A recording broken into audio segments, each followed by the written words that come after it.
Alright guys, welcome back to the channel. So before we get into today's video, you'll notice I'm in a different vehicle. I happen to be in my wife's Volkswagen Atlas. That's a little change of scenery, but I feel like I have to say this again. If this comes off as me being like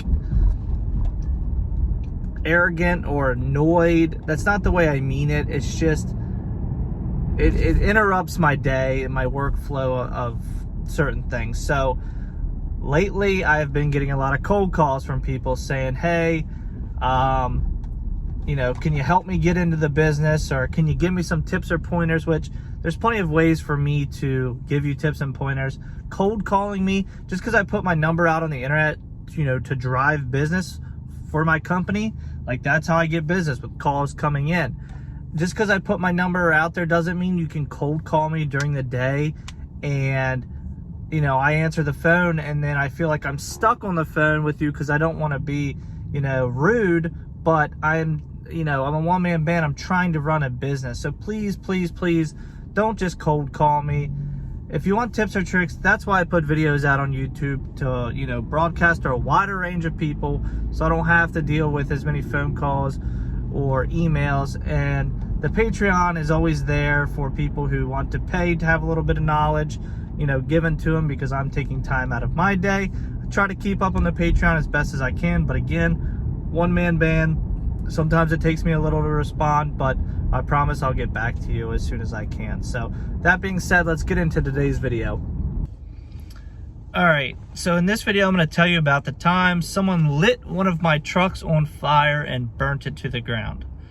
I was thinking about this. It's been a few years since this happened, and I was thinking about this last night because I'm actually looking to purchase a new, to me, used truck as kind of a family truck. Something I've always been interested in, and more on that to come, but it really it brought back the memory of buying a truck that was used.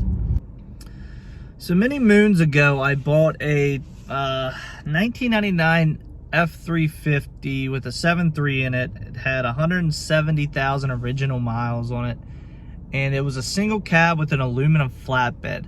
I was at work one day. I was still working my day job, obviously, and I had been doing a lot of parting out of cars and then scrapping of them, some local tows and stuff like that. Obviously, I got to bring in the cars that I'm parting out, so it's kind of looking for like a beater truck.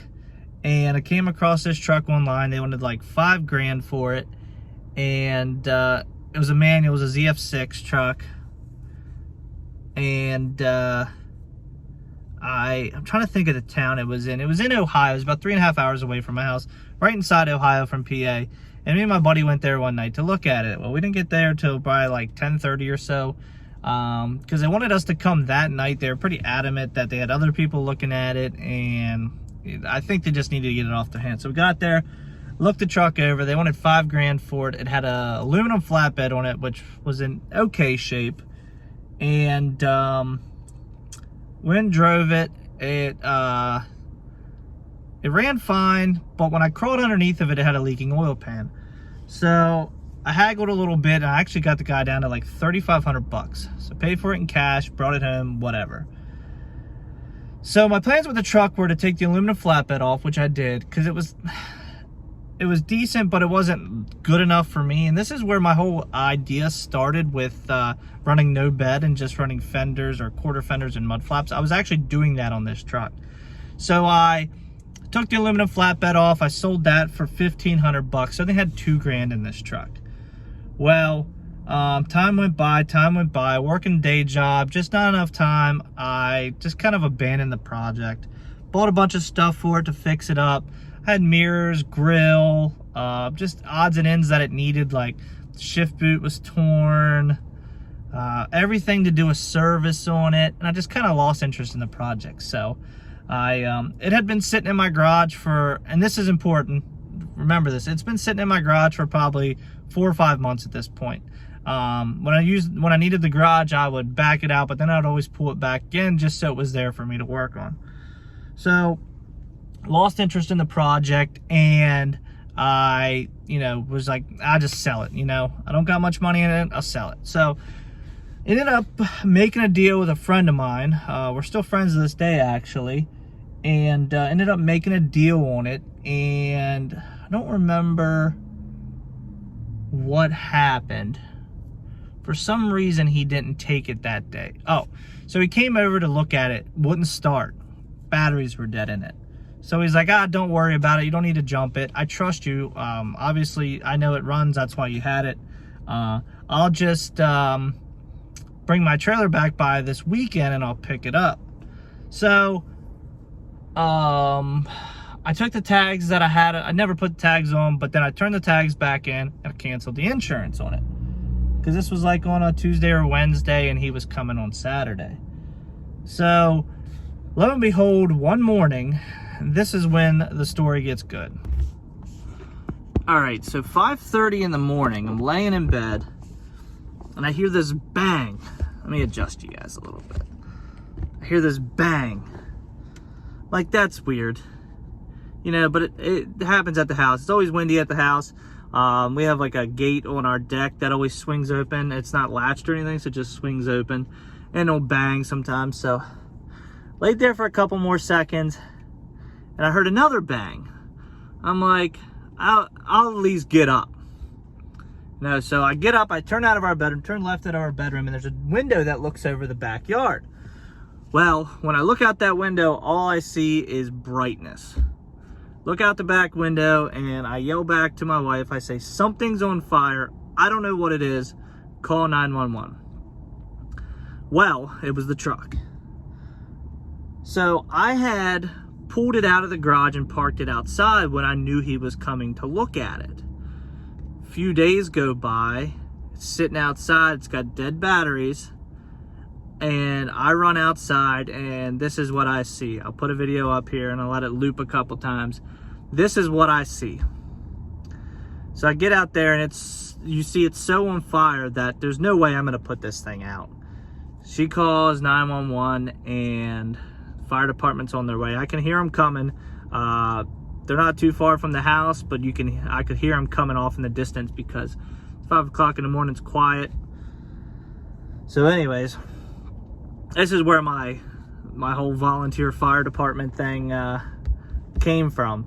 So I figured I'd tell this story.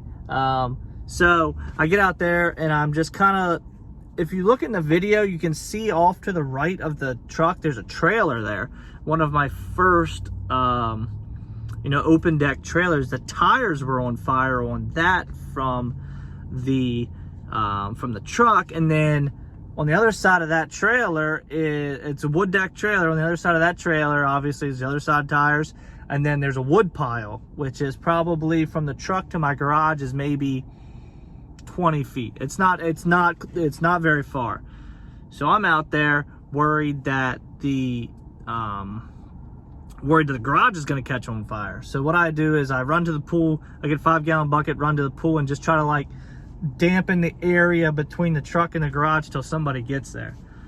So fire department shows up, puts it out within like 10 minutes, and truck's a total loss.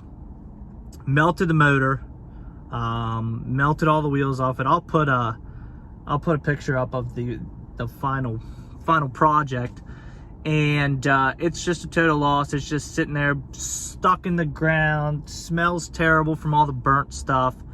And the fire department comes in and they get my information. Well, something about the fire department is when you have insurance on a vehicle and you have a fire like that, they can go to the insurance company and be compensated for their time.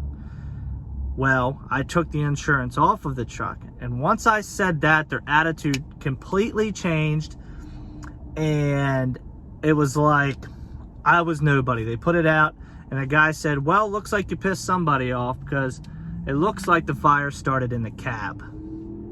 Which, how did a fire start in the cab? Could have been an electrical fire, right? Batteries are dead. Batteries are stone dead. I couldn't even get the lights or anything on the dash to come on. So that's where the whole, we think somebody burned it down. There was obviously no further investigation on it. I just kind of took the loss of, what I say. I had probably $2,000 in it, some spare parts, you know, but I think I had it sold for $4,000 or $5,000 again with no bet on it. So I was gonna make some money, ended up losing some money. But yeah, that's a story about the time we think somebody lit my truck on fire.